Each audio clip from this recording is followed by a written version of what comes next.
Nimaga mani oldimdan chiqib qolaveradi shunaqalar, VX Limited bilasizlar? 300 da o'zi asosan VX, VXR, GX, GXR bo'ladi, lekin bu Black Edition. Nima degani bu Black Edition? Nima degani bu? Ko'rganmisiz shunaqasini? Bitta narsa ko'rsataman sizlarga. Mana yoshligimdagi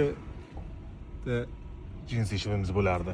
Orqa tomonda mana shunaqa yozilib bo'lardi, mana shunaqa stikerli. O'shanga o'xshatib qo'yishibdi. Yo'q, o'zi zo'r mashina. Bunga hech narsa kerak emas. O'zi cho'tki mashina. Legendarni Toyota'ni eng premium avtomobillardan hisoblanadi bu. Black Edition'ni ko'rasizlar. Hech qanaqa ortiqcha choylikni qopqog'i, bu narsalar bunga shart emas. O'zi zo'r mashina buni ko'rasizlar.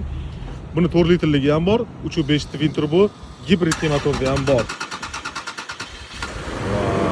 Zo'ra, zavod ko'rishni ko'rasizlar. Va obrazini ko'rasizlar, joy ketgan.